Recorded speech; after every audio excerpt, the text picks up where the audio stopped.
ಎಲ್ರಿಗೂ welcome back to my YouTube channel. ಎಲ್ಲರೂ ಹೇಗಿದ್ದೀರಾ? ಚೆನ್ನಾಗಿದ್ದೀರಾ ಅಂತ ಅನ್ಕೋತೀನಿ. ನಾವು ಕೂಡ ತುಂಬ ಚೆನ್ನಾಗಿದ್ದೀವಿ. ಇವತ್ತಿನ ರೆಸಿಪಿ ಏನಪ್ಪ ಅಂದರೆ ಪಾಲಕ್ ಪನ್ನೀರ್ ಪರೋಟ. ಈ ರೆಸಿಪಿ ಹೇಗೆ ಮಾಡೋದು ಅಂತ ಈ ವಿಡಿಯೋದಲ್ಲಿ ಹೇಳ್ಕೊಡ್ತಿದ್ದೀನಿ. ಎಲ್ಲೂ ಸ್ಕಿಪ್ ಮಾಡದೆ ಎಂಡ್ವರೆಗೂ ನೋಡಿ ಈ ಪಾಲಕ್ ಪನ್ನೀರ್ ಹೇಗೆ ಮಾಡೋದು ಅಂತ ನೋಡ್ಕೊಬರೋಣ ಬನ್ನಿ.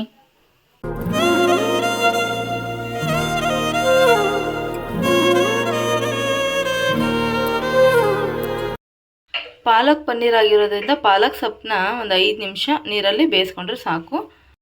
ಪನ್ನೀರ್ನ ಸಣ್ಣ ಸಣ್ಣದಾಗಿ ಕ್ಯೂಬ್ಸ್ ಟೈಪ್ ಹೆಚ್ಚಿಟ್ಕೊಂಡಿದ್ದೀವಿ. ಪಾಲಕ್ ಸೊಪ್ಪನ್ನ ಒಂದು 5 ನಿಮಿಷ ನೀರಲ್ಲಿ ಬೇಯಿಸ್ಕೊಂಡು ತಣ್ಣೀರಲ್ಲಿ ಹಾಕಿ ಇಟ್ಕೋಬೇಕು. ಆವಾಗ ಕಲರ್ ಚೇಂಜ್ ಆಗಲ್ಲ.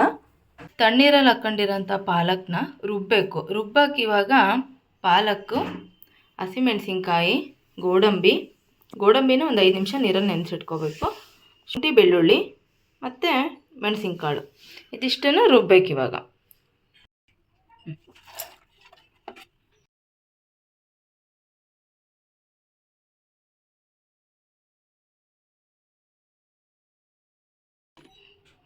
ಈ ರೀತಿ ರುಬ್ಕೋಬೇಕು.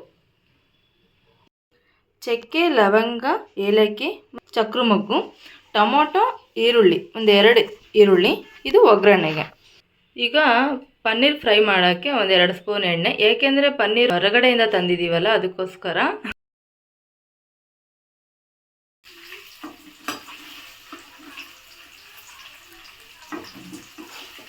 ಈ ಥರ ತೆಗೆದಿಟ್ಕೊಂಡು ಅದೇ ಬಾಣಲೆಗೆ ಒಗ್ಗರಣೆ ಹಾಕ್ಬಿಡ್ತೀವಿ. ಮತ್ತೊಂದು ಬಾಣಲಿ ಮಾಡೋದಕ್ಕಿಂತ ಅದೇ ಬಾಣಲೆಗೆ ಒಗ್ಗರಣೆ ಹಾಕೋದಕ್ಕೋಸ್ಕರ ಈ ಥರ ಒಂದು ಪ್ಲೇಟಿಗೆ ತೆಗೆದಿಟ್ಕೊತಾ ಇದ್ದೀವಿ.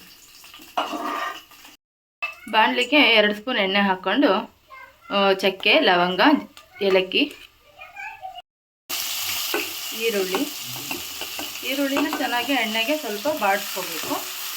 ಸ್ಪೈಸಸ್ನೆಲ್ಲ ಒಂದು ಕಡೆ ಇಟ್ಕೊಂಡಿದ್ದೀನಿ. ಒಂದು 2 ಸ್ಪೂನ್ ಗರಂ ಮಸಾಲ, 1 ಸ್ಪೂನ್ ಧನಿಯಾ ಪೌಡ್ರು, ಸ್ವಲ್ಪ ಹಸಿಮೆಣಸಿನ್ಕಾಯಿ ಹಾಕಿರೋದ್ರಿಂದ ಖಾರ ಪುಡಿನ ಒಂದು ಅರ್ಧ ಸ್ಪೂನ್ ಹಾಕ್ಕೊಂಡಿದ್ದೀನಿ. ರುಚಿಗೆ ಅಷ್ಟೇ. ಒಂದು ಚಿಟಿಕೆ ಅರಿಶಿನ. ಈರುಳ್ಳಿ ಬಾಡಾದ್ಮೇಲೆ ಟೊಮೊಟೊ ಹಾಕೋಣ. ಇವಾಗ ಟೊಮೊಟೊ ಎಲ್ಲ ಸ್ವಲ್ಪ ಎಣ್ಣೆಲಿ ಕಂದಿದ ಮೇಲೆ ಸ್ಪೈಸಸ್ನೆಲ್ಲ ಆ್ಯಡ್ ಮಾಡ್ತಾ ಇದ್ದೀವಿ. ಇವಾಗ ಇದನ್ನು ಕೂಡ ಸ್ವಲ್ಪ ಚೆನ್ನಾಗಿ ಎಣ್ಣೆಗೆ ಫ್ರೈ ಮಾಡಬೇಕು. ಎಣ್ಣೆ ಚೆನ್ನಾಗಿ ಬಿಟ್ಕೊಂಡ ಮೇಲೆ ರುಬ್ಬಿರೋದನ್ನು ಹಾಕಿಬಿಟ್ರೆ ಟೇಸ್ಟ್ ಅನಿಸುತ್ತೆ ಗ್ರೇವಿ. ಎಣ್ಣೆ ಚೆನ್ನಾಗಿ ಬಿಟ್ಕೊಂಡ್ಮೇಲೆ ಇವಾಗ ರುಬ್ಬಿರೋದು ಹಾಕ್ಕೊಂಡು ಅದನ್ನು ಕೂಡ ಚೆನ್ನಾಗಿ ಎಣ್ಣೆ ಬಿಡೋ ತನಕ ಫ್ರೈ ಮಾಡಬೇಕು.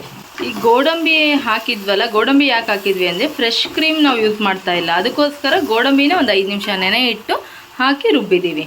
ಆವಾಗ ಆ ಥಿಕ್ನೆಸ್ ಬರುತ್ತೆ. ಪಾಲಕ್ ಬೇಯಿಸಿದ್ವಲ್ಲ ಆ ನೀರಲ್ಲೇ ಈ ಮಿಕ್ಸಿ ಜಾರ್ನೆಲ್ಲ ತೊಳೆದು ಅದಕ್ಕೆ ಹಾಕೋಬೇಕು. ಎಕ್ಸ್ಟ್ರಾ ನೀರೇನು ಹಾಕೋದು ಬೇಡ. ಈ ನೀರನ್ನೇ ಹಾಕ್ಕೊಂಡು ಗ್ರೇವಿ ಮಾಡ್ಕೊಬಿಡೋಣ.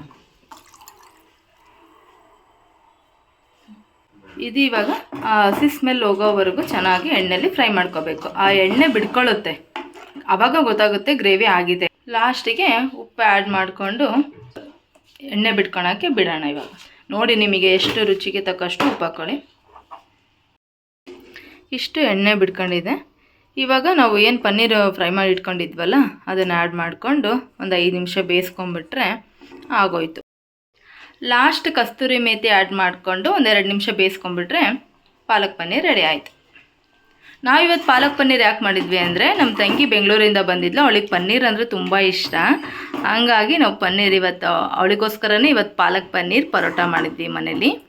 ವೆಜಿಟೇರಿಯನ್ಸಿಗೆ ಇದೇ ಹೆವಿ ಪ್ರೋಟೀನ್ ಇರೋದ್ರಿಂದ ನಾವು ವಾರಕ್ಕೆ 1 ಟೈಮ್ ಆದರೂ ಈ ಥರ ಪನ್ನೀರ್ ಗ್ರೇವಿ, ಪಾಲಕ್ ಪನ್ನೀರು ಈ ಥರನ್ನೆಲ್ಲ ಮಾಡ್ಕೊಂಡು ತಿಂತಾ ಇರಬೇಕು. ಅದಕ್ಕಿದೆ. ನಿಮಗೆ ಬೇಕಂದರೆ ಸ್ವಲ್ಪ ನೀರು ಆ್ಯಡ್ ಮಾಡ್ಕೋಬೋದು. ನಾವು ಸ್ವಲ್ಪ ಗ್ರೇವಿ ಥರನೇ ಇರಲಿ ಅಂತ ಪರೋಟಾಗೆ ಇದೇ ಥರನೇ ಚೆನ್ನಾಗಾಗುತ್ತೆ ಅಂತ ಸ್ವಲ್ಪ ಥಿಕ್ನೆಸ್ಸಾಗೆ ಮಾಡ್ಕೊಂಡಿದ್ದೀವಿ.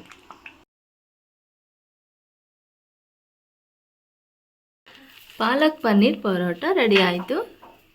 ಈ ವಿಡಿಯೋ ಇಷ್ಟ ಆಗಿದ್ದಲ್ಲಿ ಲೈಕ್ ಮಾಡಿ, ಶೇರ್ ಮಾಡಿ, ಕಮೆಂಟ್ ಮಾಡಿ, ಫ್ಯಾಮಿಲಿ ಫ್ರೆಂಡ್ಸ್ಗೆಲ್ಲ ಶೇರ್ ಮಾಡಿ. ಚಾನಲ್ಗೆ ಹೊಸಬ್ರಾಗಿದ್ದಲ್ಲಿ ಸಬ್ಸ್ಕ್ರೈಬ್ ಮಾಡದೇ ಇರೋರೆಲ್ಲ ಸಬ್ಸ್ಕ್ರೈಬ್ ಮಾಡಿ.